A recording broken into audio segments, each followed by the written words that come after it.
नीरव मोदी और मेहुल चोकसी के बैंकिंग घोटाले से भी बड़े बैंकिंग घोटाले का खुलासा हुआ है और कमाल की बात तो ये है कि ये घोटाला भी गुजरात से हुआ है। गुजरात की कंपनी एबीजी शिपयार्ड ने देश के 28 बैंकों को 22,842 करोड़ का चूना लगाया। वहीं नीरव मोदी और मेहुल चोकसी ने 14,000 करोड़ रुपए का घोटाला किया था। एबीजी शिपयार्ड का घोटाला भारत का अब तक का सबसे बड़ा बैंकिंग घोटाला माना जा रहा है। एबीजी शिपयार्ड और उसकी फ्लैगशिप कंपनी जहाजों के निर्माण और उसकी मरम्मत का कारोबार करती थी। धोखाधड़ी करने और बैंक का पैसा गबन करने के आरोप में एबीजी शिपयार्ड और उसके निर्देशकों ऋषि अग्रवाल और अश्विनी अग्रवाल समेत 8 लोगों के खिलाफ एफआईआर दर्ज की गई है। एबीजी कंपनी ने सिर्फ 1-2 बैंक को नहीं बल्कि देश के 28 बैंकों को लूटा है। भारतीय स्टेट बैंक यानी एसबीआई की शिकायत के अनुसार कंपनी ने उससे 2,925 करोड़ रुपए का कर्ज लिया था।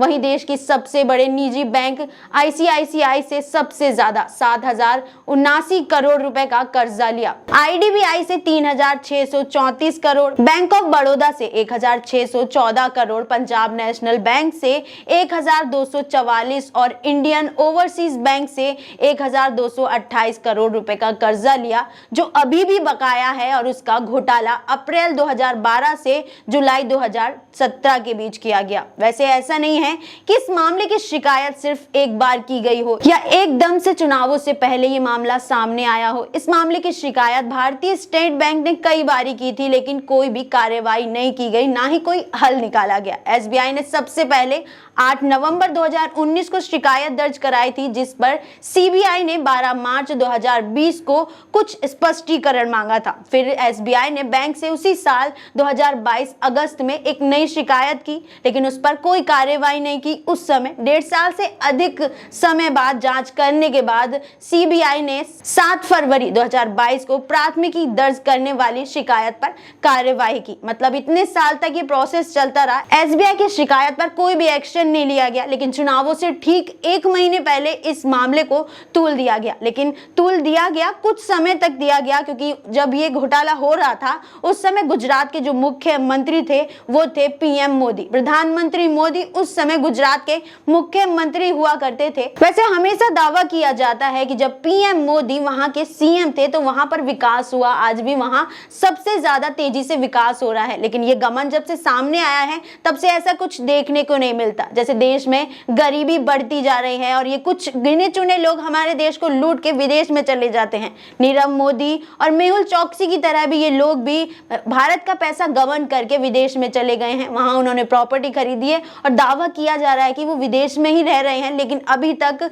इस मामले में किसी को भी गिरफ्तार नहीं किया गया, सिर्फ जांच चल रही है। लेकिन अब चुनाव आ गए हैं तो इस मामले को वहीं की वहीं दबा दिया गया है। ये मामला वैसे 7 फरवरी को सामने आ गया था, लेकिन अभी तक आज 23 फरवरी है, इस मामले पर किसी को भी गिरफ्तार नहीं किया गया और ना ही इस पर कोई बयानबाजी हुई है, क्योंकि चुनाव का समय है। अगर इस मामले को तूल दिया गया तो बीजेपी को भारी पड़ सकता है। भले ही गुजरात में चुनाव नहीं है, लेकिन उत्तर प्रदेश में बीजेपी की हार को सामना करना पड़ सकता है, जिसे देखकर इस मामले को पूरी तरह से दबा दिया गया। बड़े चैनलों पे इसे दिखाया नहीं गया, सिर्फ और सिर्फ एक छोटे घाटे की तरह इस मामले को दिखाया गया और छोड़ दिया गया। और अभी तक चुनावों को लेकर हर टीवी चैनल पर एक छोटी से छोटी बातें कही जा रही है, लेकिन जब देश में सबसे बड़े घोटाले की बात आ रही है तो कोई भी इस मामले को दिखाने की कोशिश नहीं कर रहा। वैसे वही बात करें इस घोटाले की, तो जब ये घोटाला हो रहा था तो प्रधानमंत्री मोदी वहां के सीएम थे, लेकिन उस समय सीएम होने के कारण ना ही उन पे कोई कार्यवाही की, और आज वो पीएम है तो ना ही कोई कार्यवाही उनके खिलाफ